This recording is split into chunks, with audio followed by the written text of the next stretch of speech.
Well, good evening, everyone. I'm going to go ahead and start. I have 5 o'clock on the dot, and I like to be respectful of people's time. I'm sure we'll have some people joining us, but I want to go ahead and get started. We are recording, so we'll have a copy of this after our webinar available for those who are participating. My name is Bobby Steelman, and I'm with the University of Fairfax. We are partnering with the multi-state information and I want to get this right, sharing and analysis center, right, Elijah? Yep, you got it. Yeah, we're partnering with them. We're so excited to be working with them on this webinar today. It is about working in cybersecurity. So we hope that as I said, people might just be getting off work and joining with us, but it will be shared again later for other people to see. But we're going to learn about in-demand career paths and hear about some personal experiences from our guest speakers about their professional journeys in the field and get advice from them about starting career in cybersecurity. So we're really excited about this. I am just going to mention our guest speakers. As I said, Elijah Cedino is with the multi-state information and that center. I'm awful, terrible, sorry. And he is your title is Regional Engagement Manager, correct? Yep. Yeah. And then we're also going to hear from Lou Smith, who is the Senior Information Security Intrusion Specialist. I'm excited to hear what that is all about. And then Chris, is it Euphemia, Chris? How do we? Yes. Okay, I wanted to pronounce Euphemia. And Chris is a Security Operations Analyst. Very cool job. And then finally, Michael Woodward is with us, and he is a Senior Cyber Threat Intel Analyst. So a few housekeeping items I'd like to go over. As I said, we're recording this for everyone to utilize later. If you'll please keep your microphone on mute while the presentation is going on. We will have questions you can put. If you think of questions during the presentation, you can put those in the chat. And we will, at the end, have a time for question and answer session. So we'll keep those and we can go over those at that time. And I think that's it. If you will share your screen, Elijah, then we're going to let them start. Each of those guest speakers will speak about 10 minutes, and then we'll be having question and answer after that. Sure, no problem. 1 second. Cool.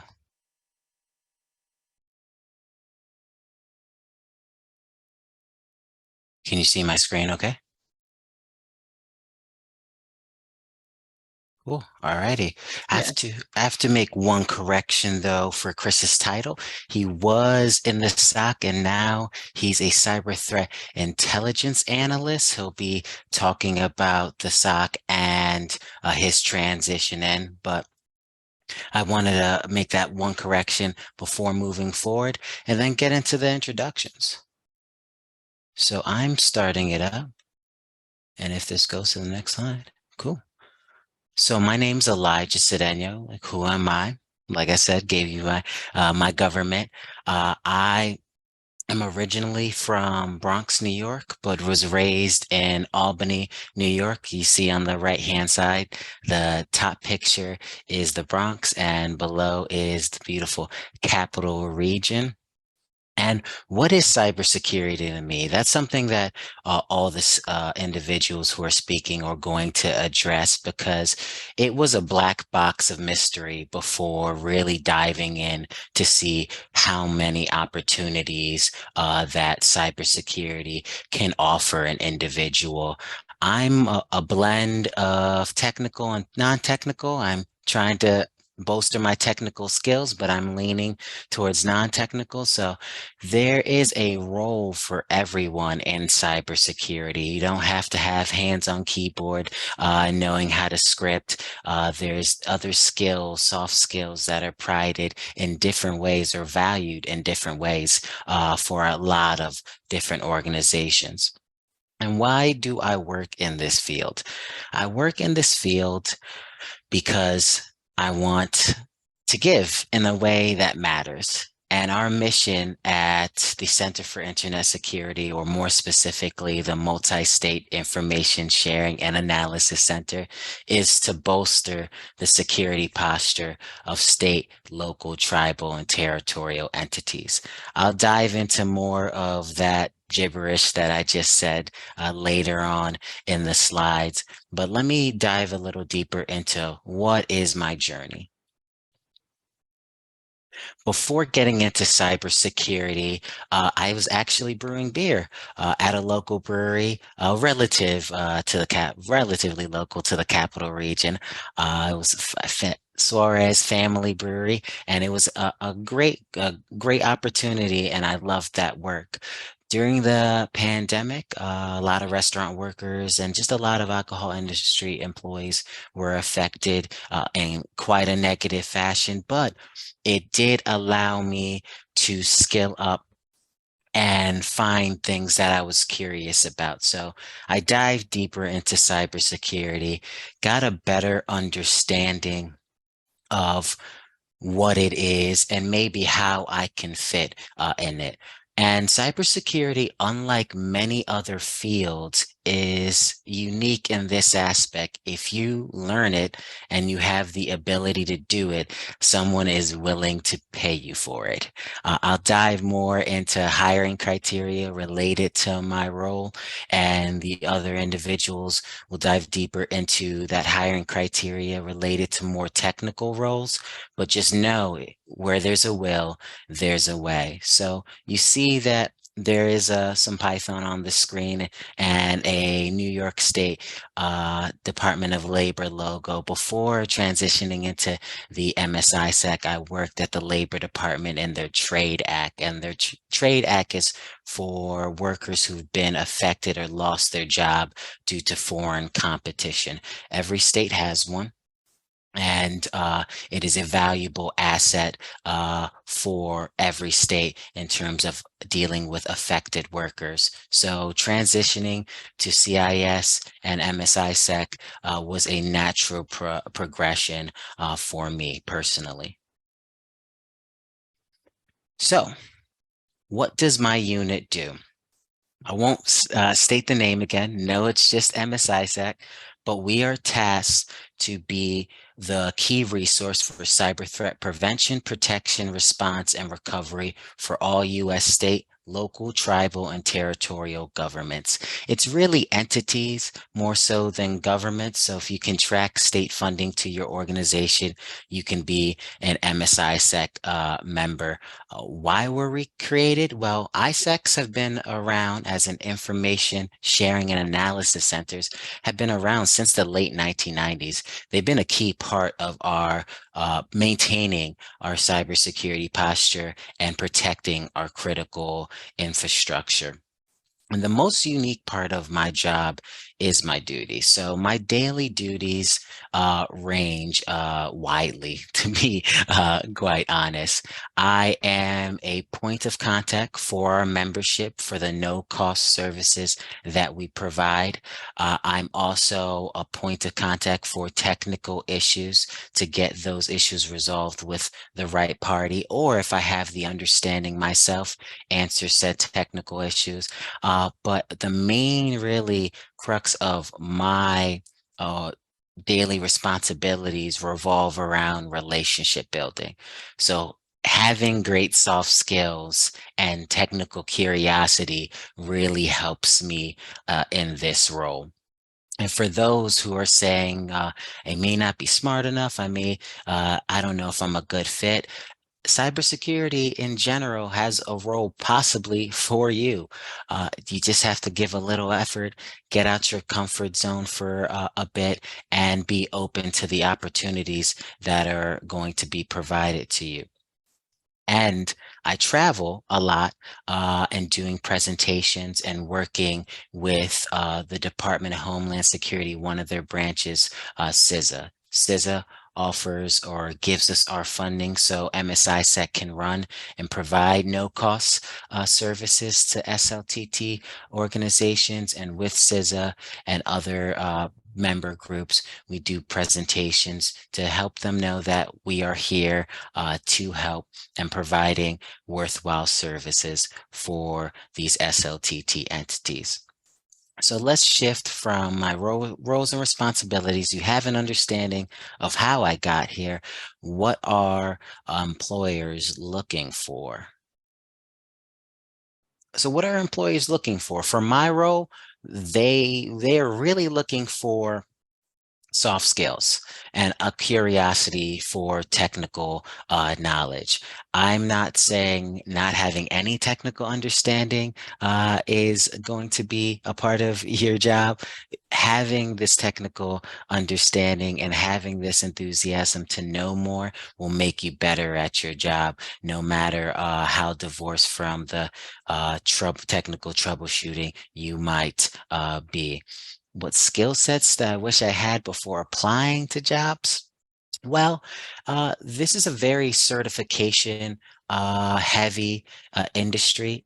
If I had some certification or maybe a degree related to this field, it would have helped my journey out quite a bit.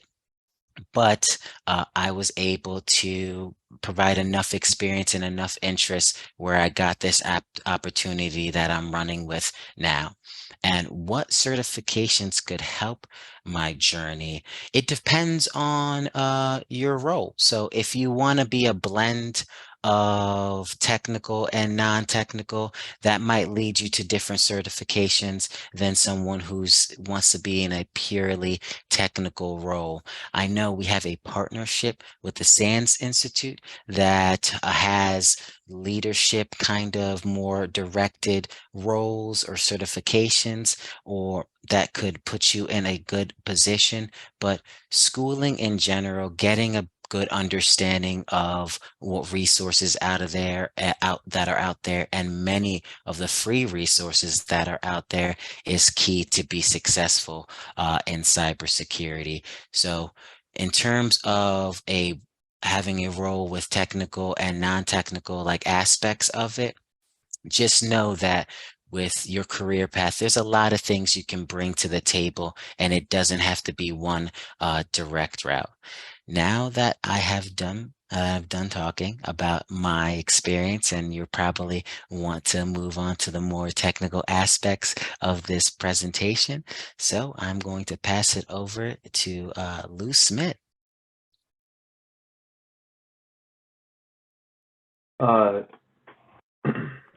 Let's see here. Wonderful. Is everyone able to hear me? Thumbs up if you can see. Oh, I see a thumbs up. Thank you, Elijah. I appreciate it. So my name's Lou Smith. Of course, as you can see, I have a pretty long-winded title. But at the end of the day, thankfully, I sit on two sides of the house. I'm thankful enough with doing incident response and forensic analysis, not only internally for our company, but I do it externally for our SLTT partners as well. So I kind of sit in that weird gray area where I can get a larger idea of what's happening, in the ever-evolving threat landscape as it affects our partners, and take those and apply those kind of to our own company as well. So it's a pretty unique position. It's hybridized, relatively new. We're still building it out, but that's kind of where I sit. That's what that long-winded title, senior intrusion analyst specialist, what have you. I still screw it up. But in short, I work for our CERT as well as an internal CERT as well. So the question is, who am I? In essence, I am me. I am free, right? Pretty straightforward. The idea of cybersecurity, I kind of like this question. I like that it gets asked quite a bit, because cybersecurity at its core, I think, is subjective. Everyone brings, their past experiences, as well as current experiences when they attempt to define it. I'm not a huge fan of how the term has morphed as it's become brought more into the public eye, because it's almost too much of a catch-all. But to me, you know, cybersecurity is, and this is again from my past experiences, my current work experience, it's incident response and forensic analysis. That's kind of how I define it, just because that's what I do. And one of the reasons why I gotten involved in this, which I'll talk about kind of in my journey, but I work in this field at its core because I like the fact that every time that I take a call with an SLTT partner, it's always different. It always changes. We're kind of like digital investigators in the work that we do. So it's always changing. I'm not really stuck with the same type of set questions that I have to ask. You know, for example, like even if I'm dealing with some variant of ransomware, right? Or a threat actor, for example, not only the partner's experience, the organization's resources that they have available, I'm always going to be asking slightly different questions, which will then prompt follow-up questions. So at its core, it's like I enjoy this because it is always something different. It's always something unique, and that keeps kind of that spice of life there, or it helps fulfill my role in the role of this organization. Go to the next slide, please.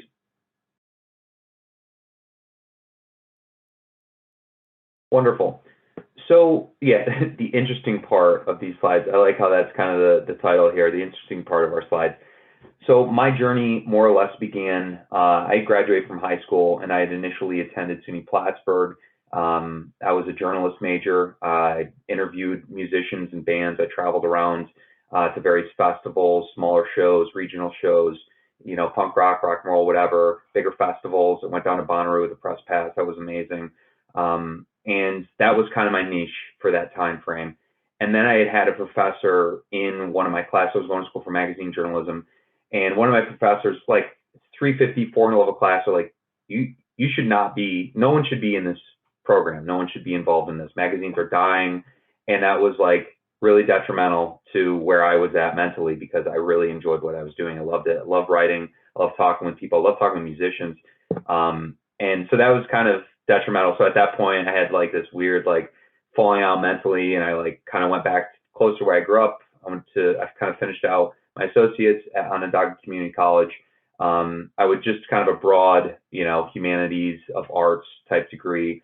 While I was there, I continued practicing journalism. I was a section editor for their print paper.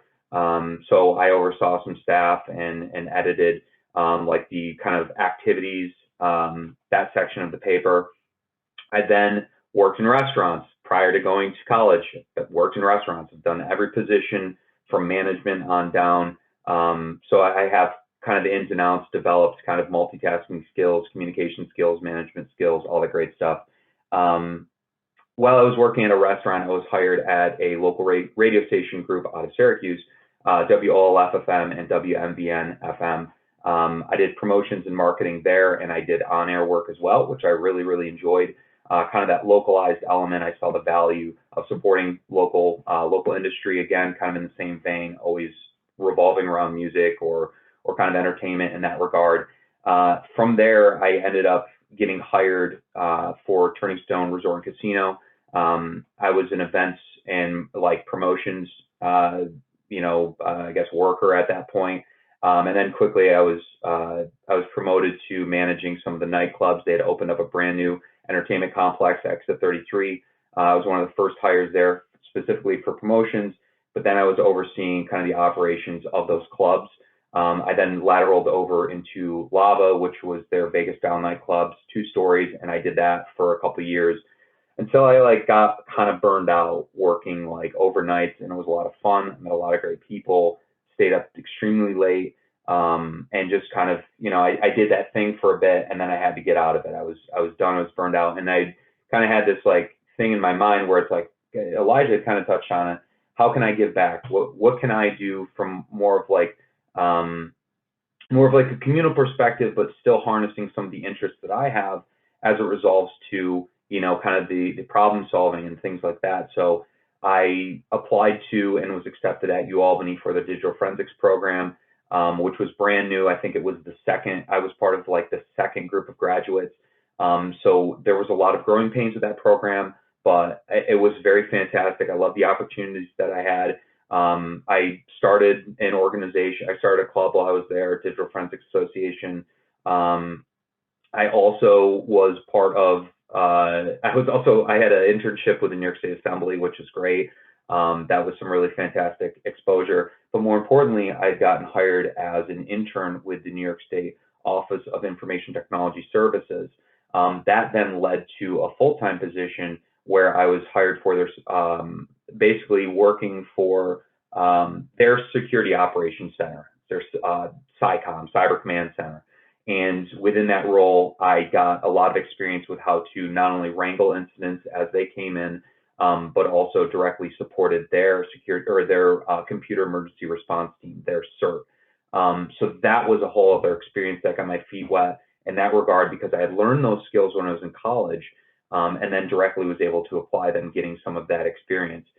From there, here's kind of where it brings us up to speed with the present. I was hired at the Center of Internet Security as a CERT analyst. Obviously, then worked my way through the ranks. I've been there since 2018.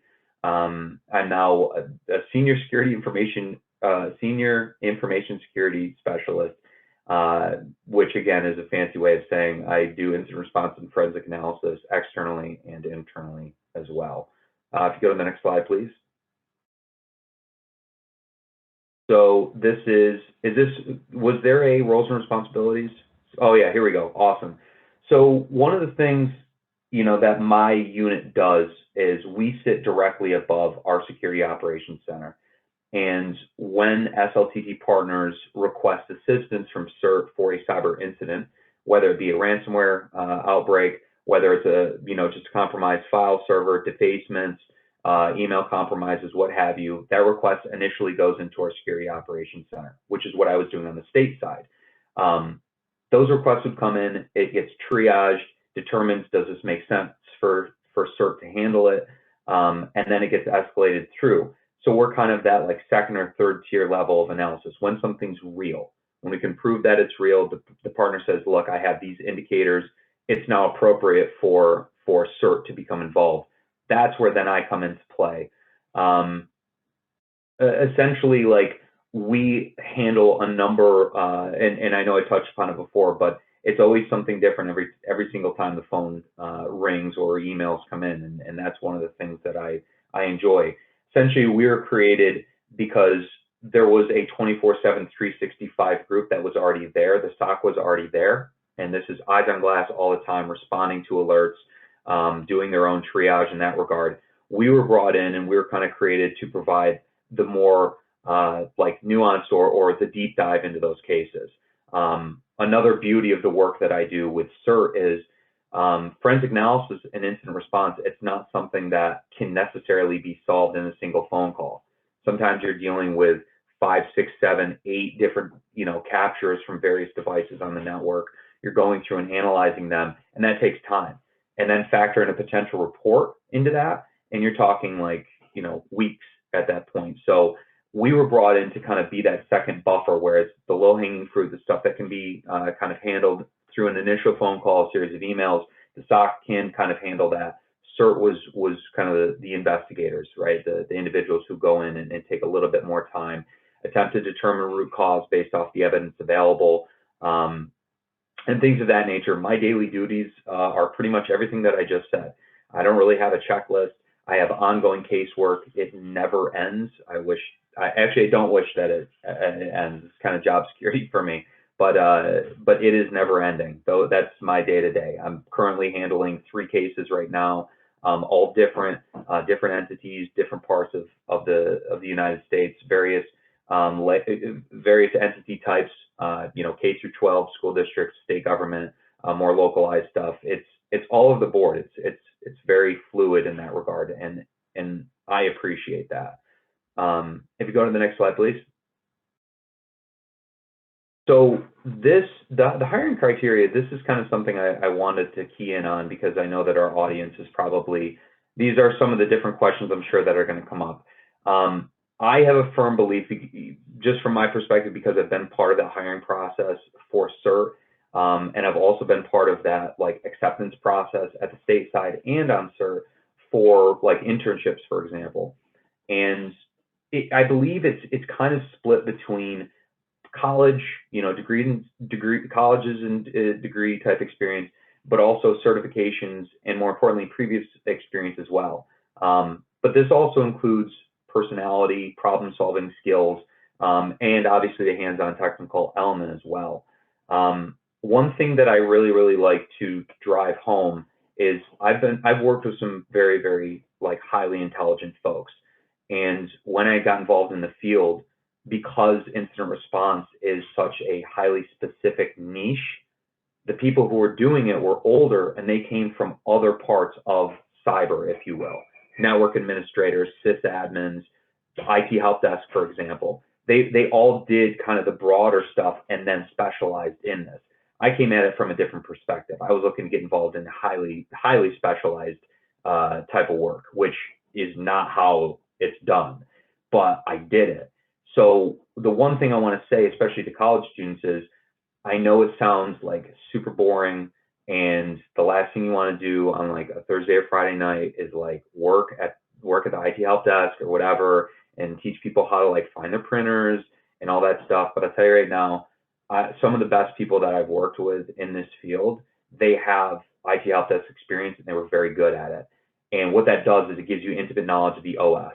One of the things that we deal with, pretty much 99% of the cases that we handle are Windows-based OS. That's something you're going to have to learn anyway. So if you have an understanding for how the operating system works from a granular perspective, that's going to better set you up.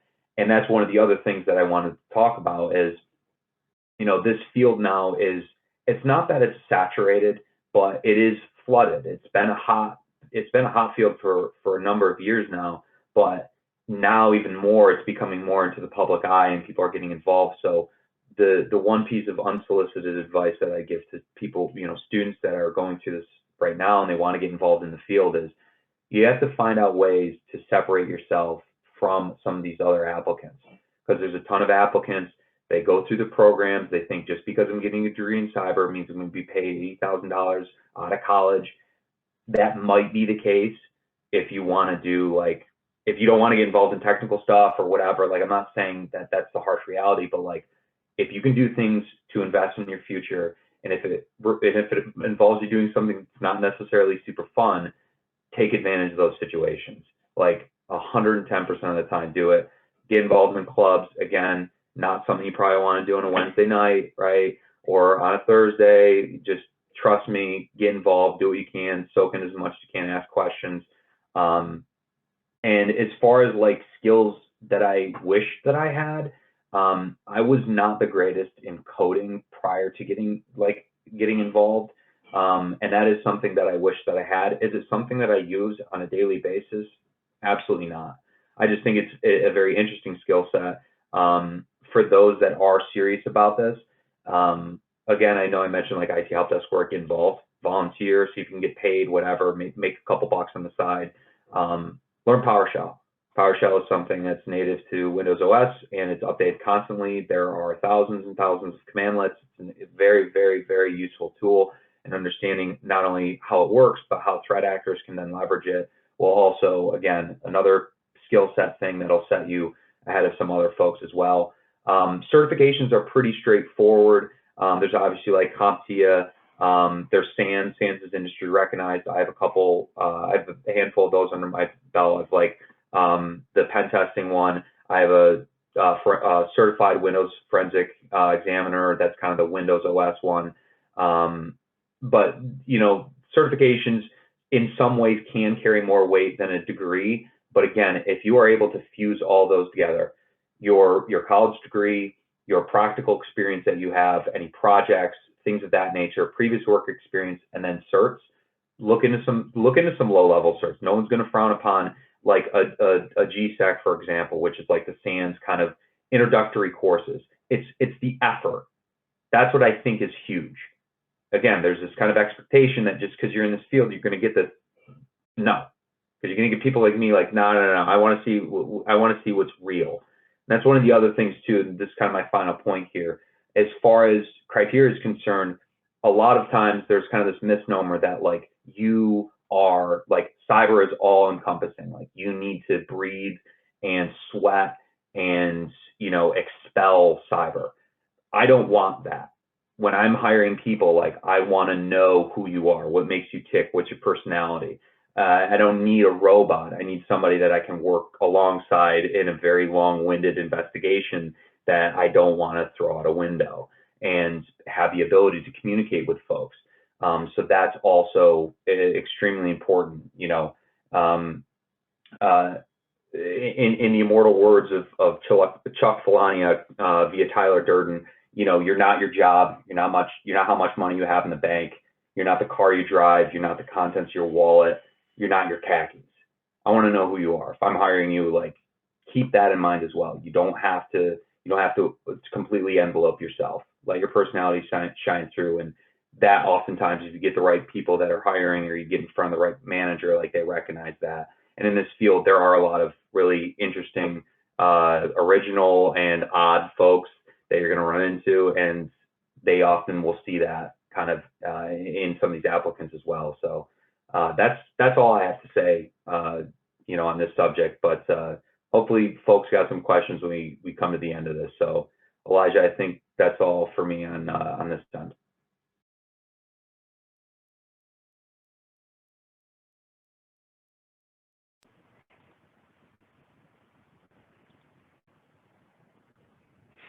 There we go. Hey everyone, my name's Chris Euphemia. I'm a cyber threat intelligence analyst. Prior to that, I was a security operations center analyst at the Center for Internet Security. Brief summary of cybersecurity. It's securing the confidentiality, integrity, and availability of data on computers. And typically it will be done with collaboration between a security operations center that are kind of the eyes and ears and look at what's happening on client networks.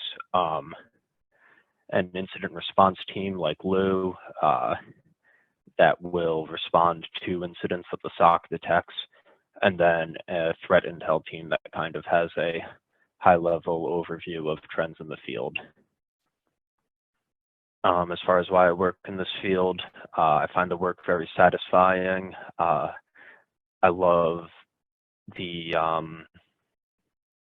constantly learning new things, having to constantly develop to keep up with the field. And prior to this, I was working in the legal system, which it's just the nature of an adversarial legal system that sometimes you might not feel so great about what you're working towards. So now, you know, doing security for schools and hospitals, this is kind of the first job I've had where I felt like I was unambiguously doing good all the time. So that's a great plus as well. Next slide, please.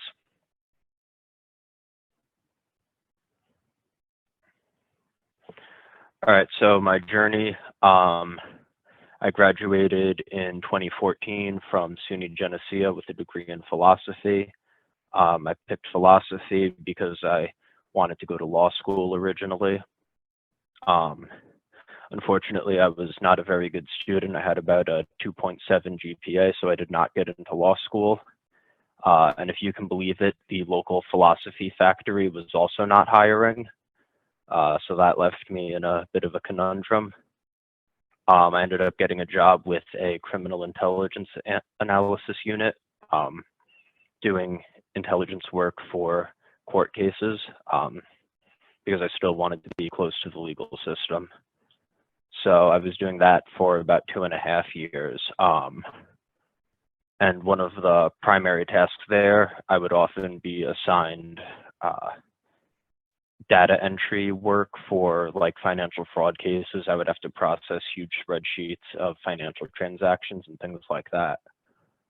And it occurred to me at a certain point, there has to be a better way to do this than doing it by hand. So that's when I discovered Python, and I kind of taught myself how to code and eventually wrote up a bunch of scripts that automatically produced all of the results and final reports that we would make. And I saved the unit probably thousands of work hours with those scripts. So after doing that for a little while, there was a digital forensics team in the unit as well. And they were kind of like the rock stars of the unit. They got paid a lot more than all the other analysts. They got a lot more respect and clout than the other analysts. They got to testify in court and travel and do cool stuff all the time. But this isn't digital forensics in the sense that Lou does it. It's more like they would respond to crime scenes and acquire any electronic devices there that they could get a search warrant for. And then using that device in the picture there, they extract the phones, USBs, computers, whatever, and image them, and then would start working towards decrypting them, pulling information out of them, and hopefully find something useful for the case. So I wanted to be part of that unit, but the problem was everyone in the unit was either a retired cop or retired military with 20 years of experience. So it was very hard to break into. After I'd been at the Intel Center for about 2.5 years, the district attorney from the next county over contacted us and said that they needed someone to help out with digital forensics on a case. And, you know, all the extractions had already been done. They just needed someone to analyze and testify on it. And our digital forensics team didn't want to take it. I volunteered. So I ended up going over there. I got good results. I testified. We got the outcome we wanted in court. So that district attorney then told me that he was forming a new forensics team and they weren't going to require prior police or military experience, and I was welcome to apply. So I went over there, and then they started training me up in mobile phone forensics. This was at the point where I really started to consider cybersecurity as a career option. Prior to that, I didn't think it was something I could really do. Not only did I not have a computer science degree, my college did not even have a computer science program. So I was not really set up for success in this field. But I was there for 2.5 years, and during that time, I started stacking CompTIA certs. I got my Security Plus, Network Plus, A Plus, all the introductory stuff. Paid for them completely out of pocket. They are relatively cheap for cybersecurity certifications, though, so it's not a bad idea if you have a full-time day job. So I did that, and then at work, I was also acquiring different mobile forensic certs, which, again, it's not exactly what Lou does, but it does teach you some of the broader principles that can apply to more high-level cybersecurity work. So after 2.5 years of that, I convinced them to fund my first SAN cert. We're now up to 2020. So I get the SAN cert, end up working remotely for a year. They decide they want us back in the office. I decided I did not want to do that. So I started looking into remote cybersecurity opportunities and ended up as an overnight SOC analyst for the Center for Internet Security. Working overnights is not as bad as it sounds, but it's not great either. So the Security Operations Center kind of functions, like I said before, as the eyes and ears of the operations team as a whole. They have direct sight into traffic over member networks. You'll respond to often dozens of alerts per night of traffic over a client network that is potentially anomalous. So you will open the alert, dig into the data a little bit, and then based on the results of that, you'll either escalate and say, yes, I think this is potentially malicious activity, or you'll click ignore and say, no, that's fine.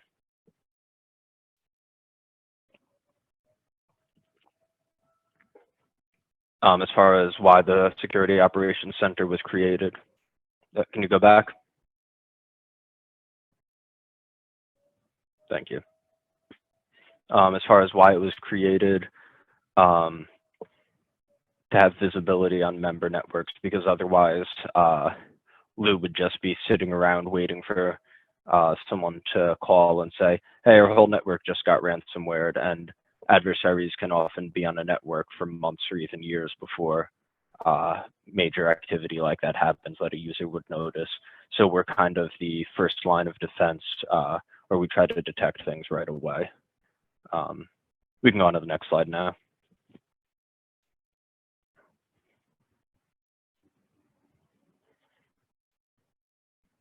All right, I think the biggest thing is employers are looking for. You have to have a mix of soft skills and hard skills. That first job I had as an Intel analyst was great because it made me pick up both the scripting skills, but then also, you know, I had to learn analytic writing. I had to really delve into the world of intelligence analysis. I wasn't just writing scripts all the time. So that balance was very helpful. The ability to educate yourself and you know, learn things on your own is probably the single most important thing you can have,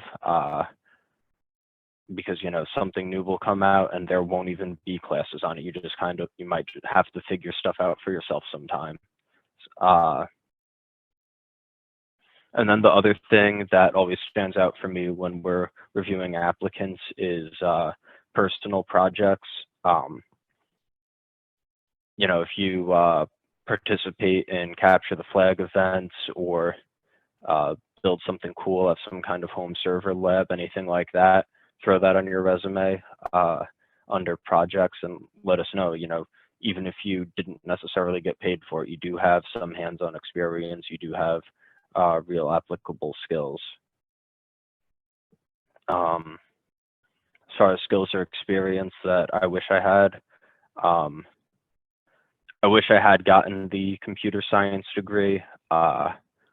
As you delve more into higher level, like reverse engineering, malware, that kind of thing, you're going to have to start learning about assembly and lower level programming concepts. And that stuff is pretty hard to pick up, you know, when you're also working a full-time job. So it would have been nice to have the ability to learn that in more traditional college setting.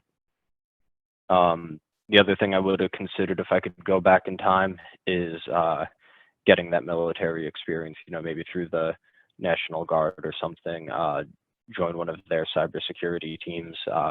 It's not a coincidence that on most cybersecurity teams, a lot of the higher ranked people will have had previous military experience.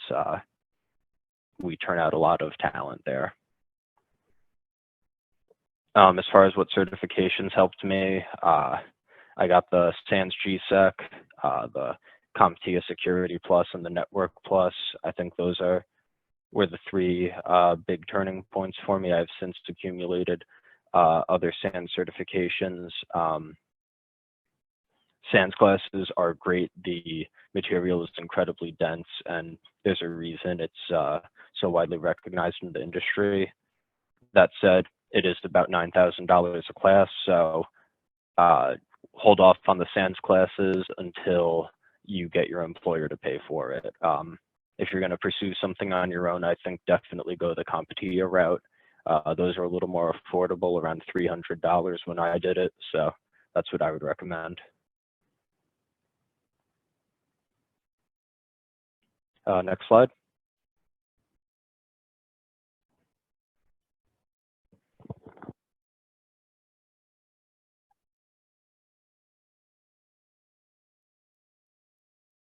All right, looks like I'm last up here in terms of presenting. So thank you both Lou and Chris, as well as Elijah.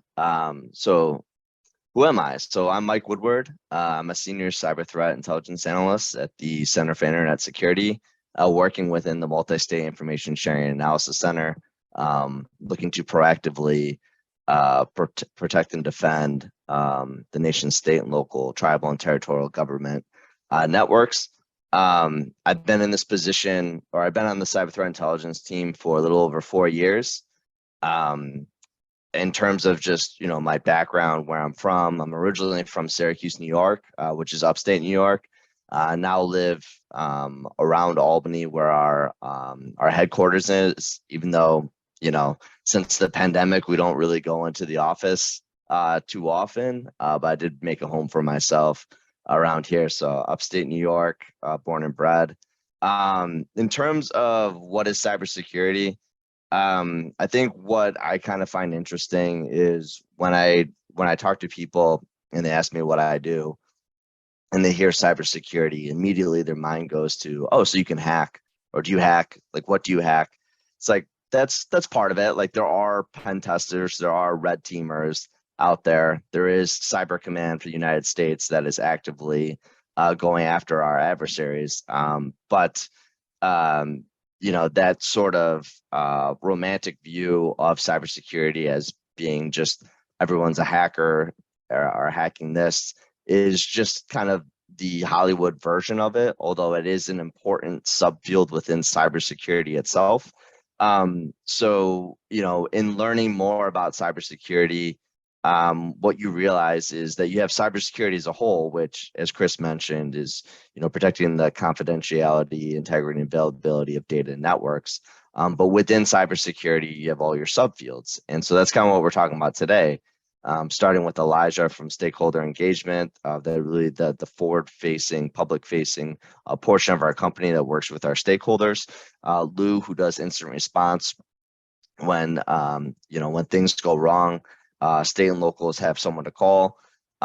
Chris, who used to work in the SOC, actively monitoring networks to try to pick up on that activity. To alert our members so that they're able to mitigate it before it turns into a big incident.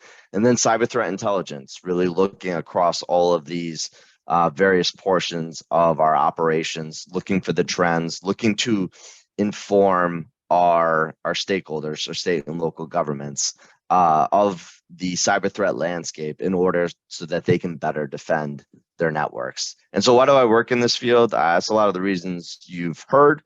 I like the way that Chris put it in terms of what we're doing at the MSISEC, protecting state, local, tribal, territorial networks, is unambiguously good. I am a mission-oriented person. That's why I work for the organization that I do.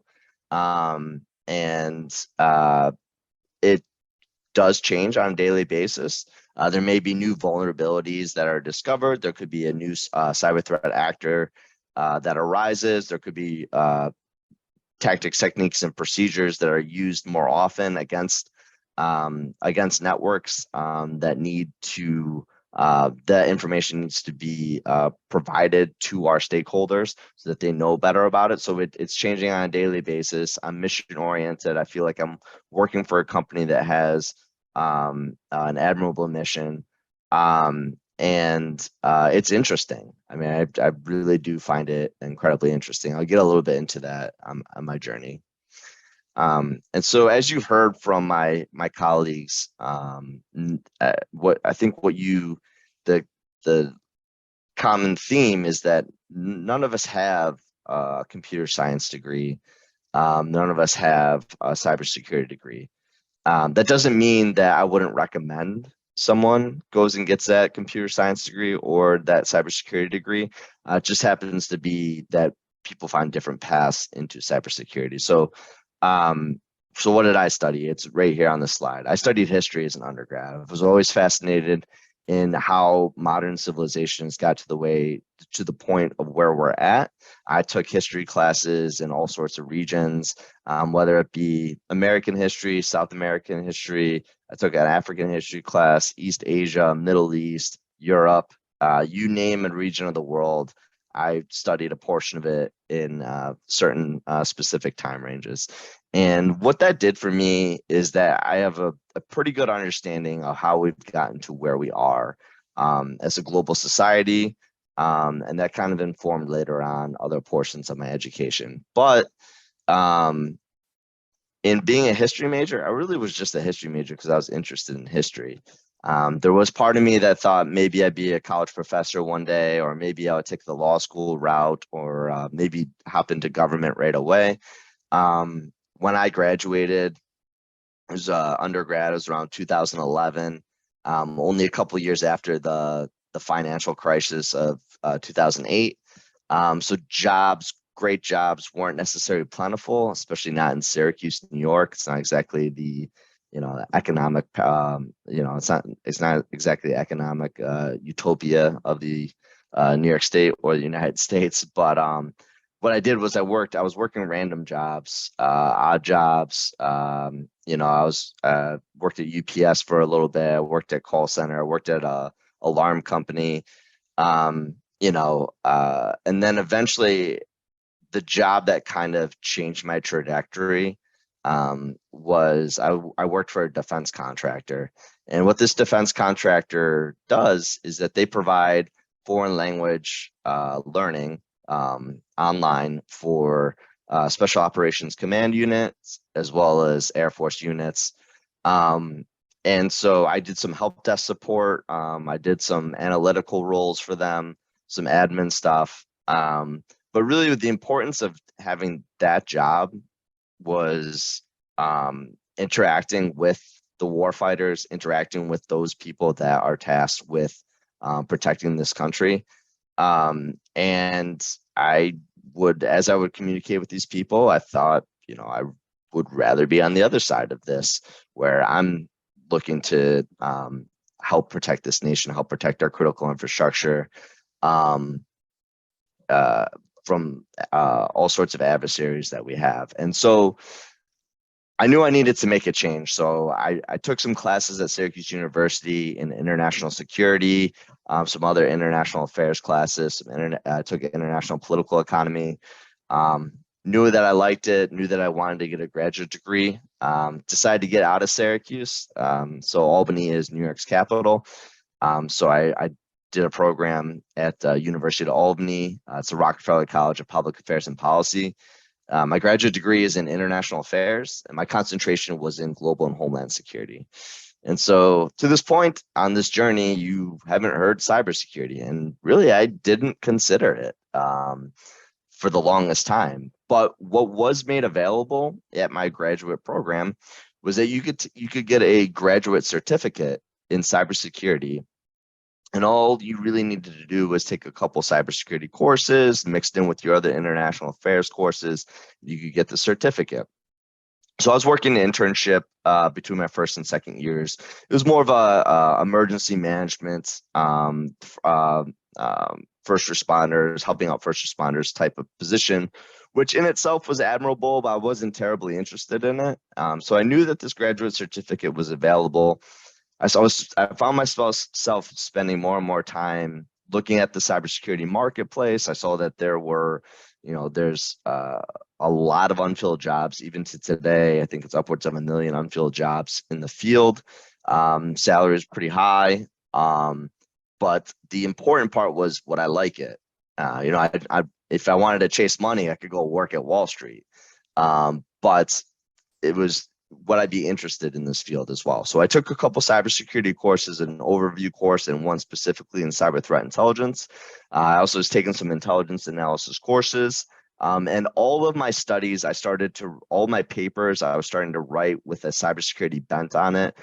So for instance, there was a comparative homeland security class where I was comparing the different ways that different nations approach cybersecurity, whether militarily or for their own home defense. Just to kind of fast forward to where we are today, because I think we're only here till 6 o'clock. My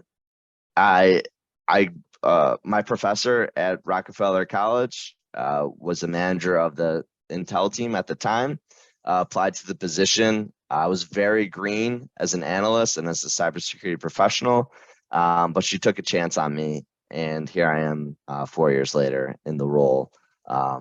And so what my unit does, our primary responsibility is that we collect, analyze, and deliver actionable threat intelligence that's tailored to the operators and decision makers responsible for defending state, local, tribal, and territorial governments and critical infrastructures. That's our mission.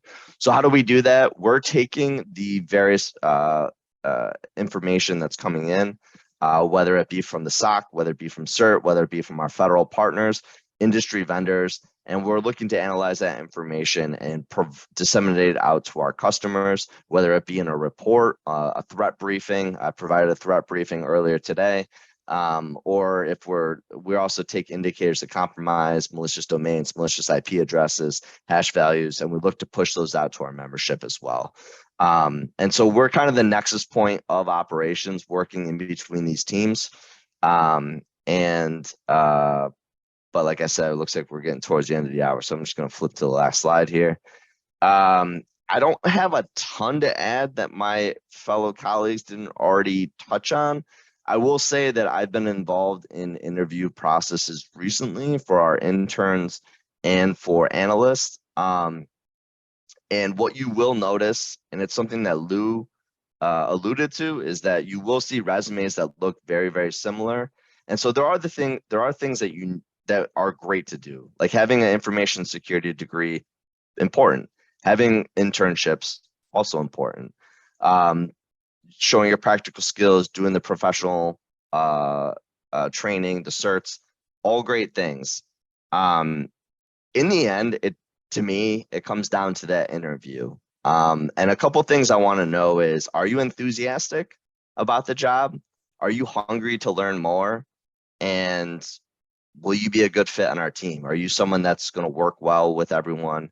And so some of those, we're all looking for strong analytical skills and also cyber technical skills, but so the candidate will have both of those, but it kind of comes down to those intangibles in the end, in terms of, are you teachable? Are you looking to learn? Are you enthusiastic about it? Like I said, so not to take up too much time as we get close to the end of the hour. That's my little spiel on my end. But if there are any questions, I will be available. Yeah, so before we dive into questions, if there's no questions, I just want to leave my contact information as the last slide and give a shout out to all the speakers who spoke today. It was extremely informative and a pleasure to know more about you from a personal standpoint. But I'll let you chime in, Bobby, if you need us to stay on, or Yeah, I would like to, give the opportunity for anyone who wants to. I didn't see any questions in the chat, but if anyone would like to make a comment or ask a question, this would be a great time.